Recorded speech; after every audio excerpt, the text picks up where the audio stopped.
right? We are the easiest culture to sell to because we're so inundated with marketing that we're trained to buy. So now all you're helping people with is, yeah, go buy whatever. It's like, look, I'm not selling you anything. I'm just helping you buy the way you want to buy. Because this is you're buying more life this way. You're buying financial security and financial peace of mind. Because you know what? We all die. And I don't like bridging that conversation. But when people realize that you help them in a way that protects their whole life, you help create an instant estate, you help them get an emergency fund that they know they need to have. It's nothing that they don't already want to do. They're just not doing it. Then they'll gladly hand over $50 a month or a week or a paycheck or whatever it is. Maybe even a little bit more. But once they're comfortable with that, it's like, well, what else can you do? Well, now that we have that in place, here's what else you could be doing. Let's get your foundation laid first. What's your foundation? Well, that's easy. I mean, you can cheat, and I'm sure Thrivent already has something built up like this already. But it's just, if I was Dave Ramsey, I'd call it the baby steps. And all that is he just created an easy model. You don't have to reinvent it. You just have to sell why it's, it's like, hey, look, here's the difference between me and Dave Ramsey. I'm right here and talking to you. Try and get Dave Ramsey on the phone.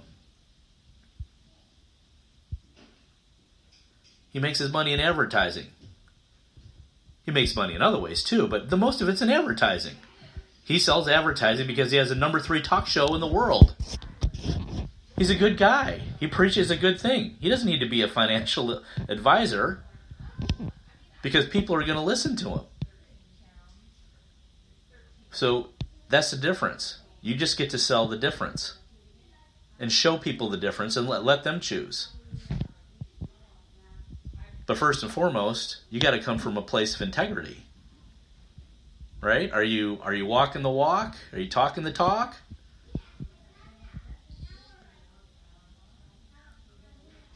No. But I mean, so just do it in the area that you are selling or helping people buy. Because that's all you're really doing. You're not, especially if they have any money to invest, you are not selling them. You are just helping them buy. People who are selling them are, scam artists. Because they're talking them into something they don't want, and I don't think that's what you do. Is it? No, of course not.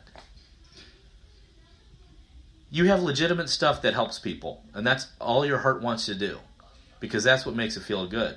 So your call reluctance that's when you're focusing on you instead of what you do for them.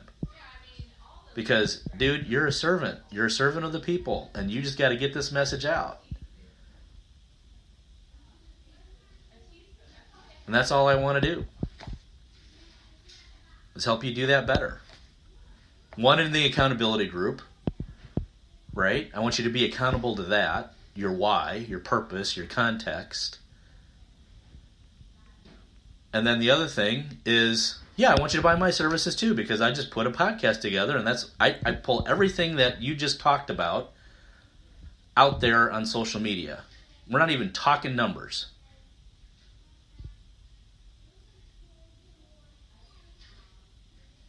You want the message to go out that everybody should be doing this, whether you use Omar Maldonado or not, whether you use me as a financial advisor or not.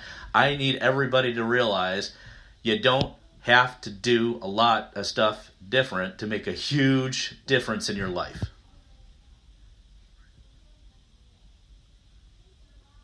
And I'm proof of that. Look, here's what I did.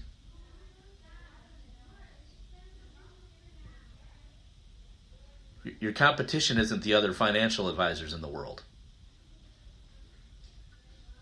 It's you.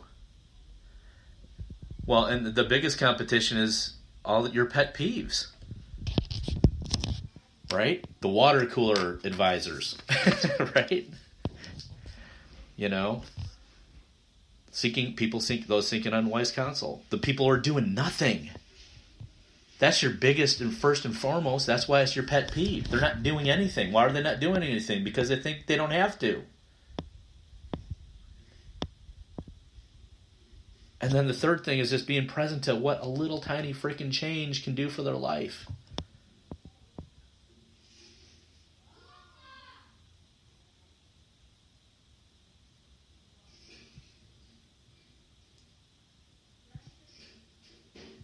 You're welcome.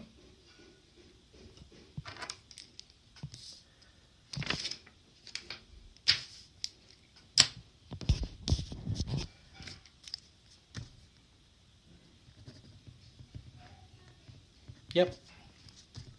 I know. I've been reluctant to do it because I feel like I don't make a big enough difference for people. And that's not true, is it?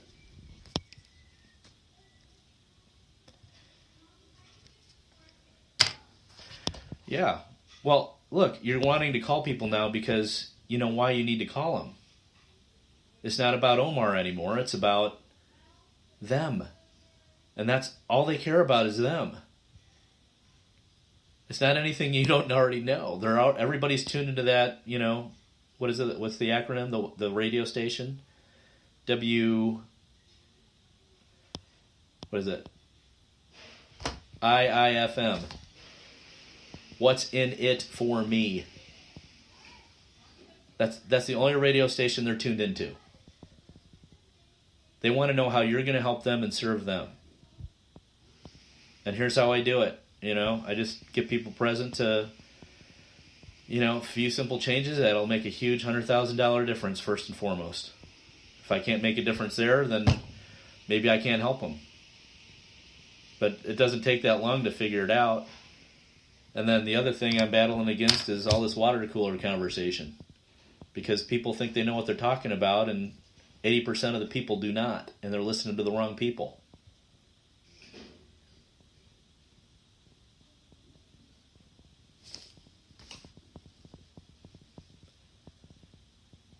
Your industry only has a 13% rate. How many years, though?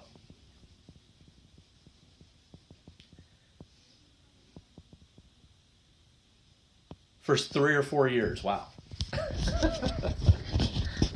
thought that was going to be like 10 years.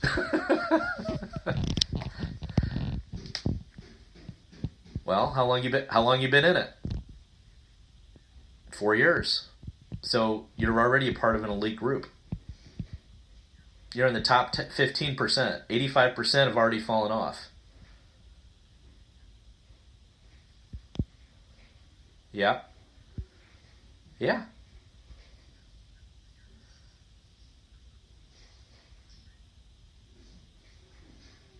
That is kind of crazy. So wait, so in the union shop, 4 years you'd still be considered a rookie, but now you're like a veteran. But why do you think that is?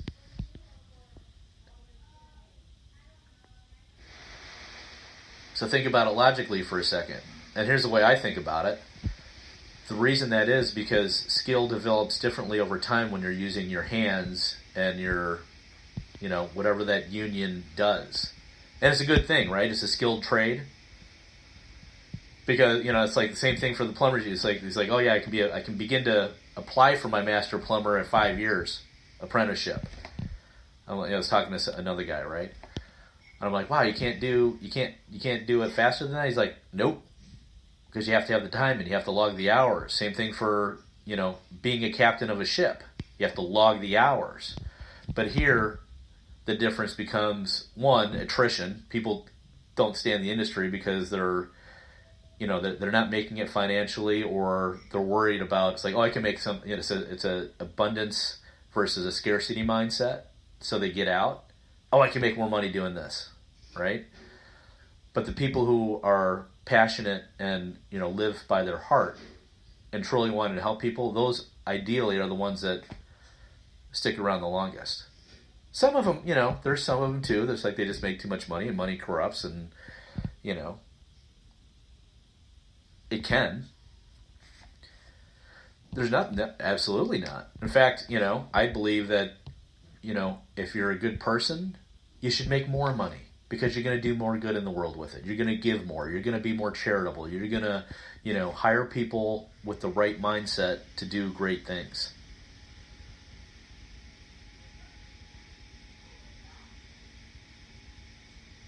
And that's all I want you to be accountable to.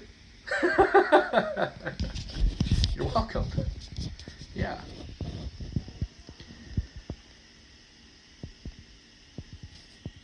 Okay.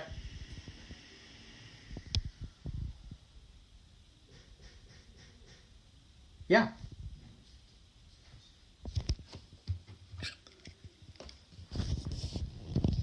Uh-oh. Yeah. Yep.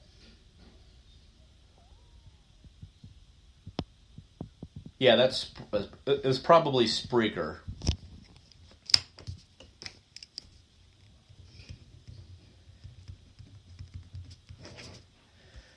No, just once. Once you have the Spreaker app, then you can listen to anything on Spreaker. So it's kind of like YouTube. So once you download the YouTube app, then you can watch YouTube on the app versus going through your browser.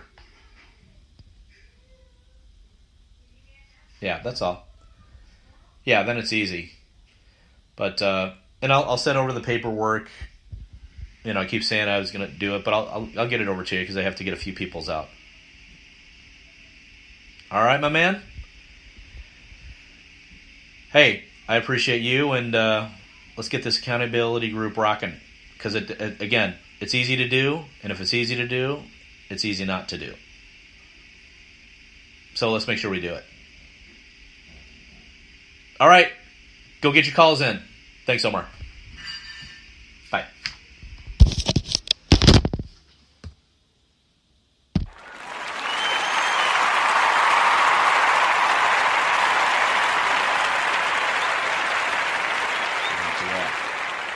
Go do something powerful.